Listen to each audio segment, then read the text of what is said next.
In the narrative of Nebraska's early statehood, no figure encapsulates the duality of ambition and controversy quite like David Butler, the state's inaugural governor.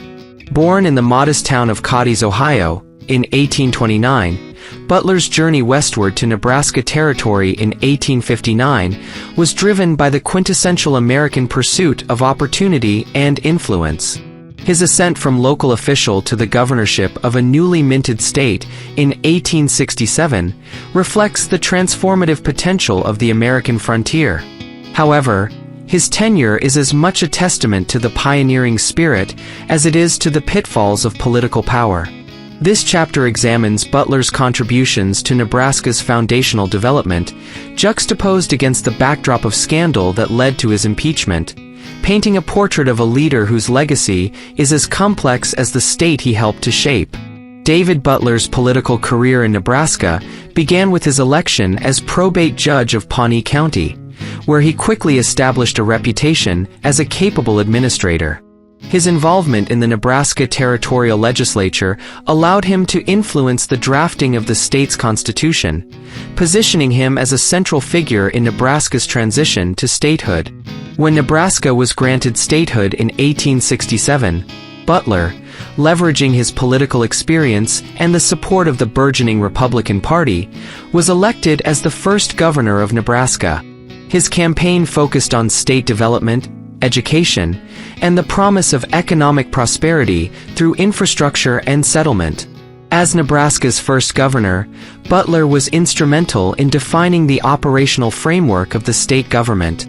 One of his most significant decisions was relocating the state capital from Omaha to Lincoln, a move motivated by the desire to centralize government in a more geographically balanced location within the state.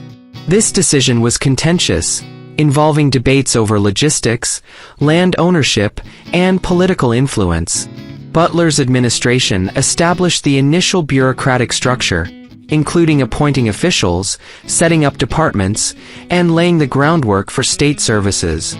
The process of establishing a new capital involved not only administrative decisions, but also the physical construction of government buildings, which Butler oversaw. The administration of David Butler, Nebraska's first governor, was quickly overshadowed by serious allegations of corruption. The core of these accusations centered on the mismanagement of school funds and state lands, casting a long shadow over Butler's legacy. Specifically, the school land scandal involved Butler allegedly selling or leasing educational lands at rates far below market value, often to friends or for his own benefit.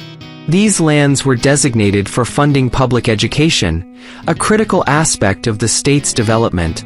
However, under Butler's watch, there were widespread claims that these transactions were not executed in the state's best interest, but rather to serve personal or political gains. Further, accusations of financial mismanagement emerged, suggesting Butler might have used state funds for personal or political ends, notably in the construction of the new state capitol in Lincoln. Critics pointed to a lack of transparency in his financial dealings, accusing him of favoritism and using public resources to bolster his political standing. These allegations culminated in 1871 when the Nebraska State Legislature moved to impeach Butler. The trial, which became a high-profile event in the state's early political history, saw Butler acquitted on most charges. However, he was convicted on one pivotal count related to the mishandling of school lands. This conviction led to his removal from office, marking a dramatic and controversial end to his governorship. After his political downfall, Butler attempted to rebuild his life and reputation. He engaged in various business ventures, including farming and real estate in Pawnee City. Although he tried to return to politics, his conviction cast a long shadow, and his attempts were largely unsuccessful. David Butler died on May 25, 1891, in Pawnee City, Nebraska.